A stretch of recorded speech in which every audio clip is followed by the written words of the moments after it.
This is Chuck Daniels, and this is a video on how to refelt a chord bar, done from my buddy in Italy. Stripping the bar starts with the bar as it comes off the harp, and we simply get our fingernail underneath the old adhesives, kind of like Scotch tape or adhesive tape, and work it down. You aren't going to hurt anything. The wood is not going to be damaged, and is not really a nasty glue to work with at all. And so as we work it down, there goes the old felt, and the paper tape underneath it comes off as well. Should you accidentally get just the felt like this, then go back and catch the tape and work it off as well.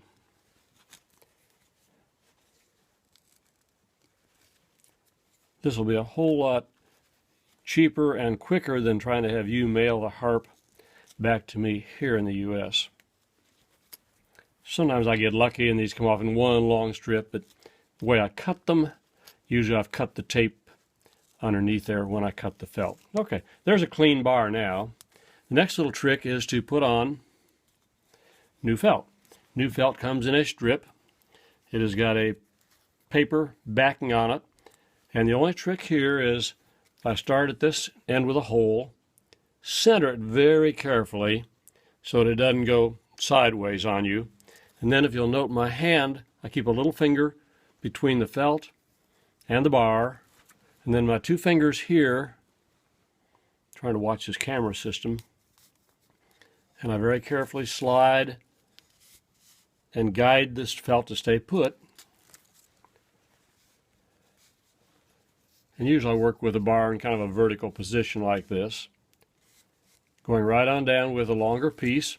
I get there, I come back in, and I cut about a ½ inch in, and all of a sudden there is new felt. Now then, the next step is to lay it on the harp where you are going to be working and mark the notes that you actually need to have ringing. For instance, if we are doing let's see here, a D minor, I've got those notes. I would go look for the D note and put a mark. I would do an F. I would do an A for DFA being D minor. D. There's a couple D's on this diatonic. D, F, F, A, D, D, F, and A. And there I now got the marks, and this is done on the harp, on the chord bar holders. And now I'm ready to come back in and simply cut the felt. Now the cutting, I use a little knife here, it's called a breakaway knife. At the tip, when it gets dull, I can simply snap off one piece, and I have a fresh blade. Felt is rather hard on the blade. Then I come in here, and I notch about 1/8 of an inch each way. I want about 1/4 of an inch worth of a notch. You can see how that looks there with the shape of it.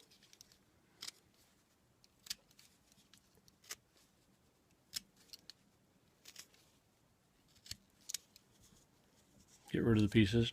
And I do leave the little bit of extra in between two that are cut side by side like that.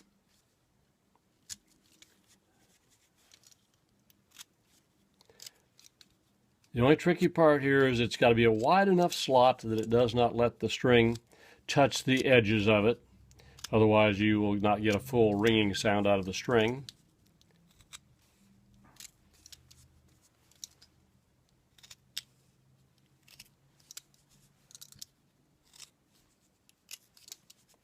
And there's the bar with the new notes cut. And then if this was a diatonic harp, which it's not, I would double check very carefully that I have proper clearance,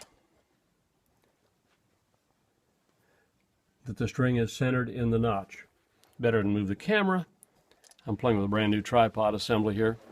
I can pick it up and double check that I have clearance, and the string is going to ring without a problem. In a nutshell, that is the art of putting on new felt. And then the little decals that existed. Let me see if I've got one handy here.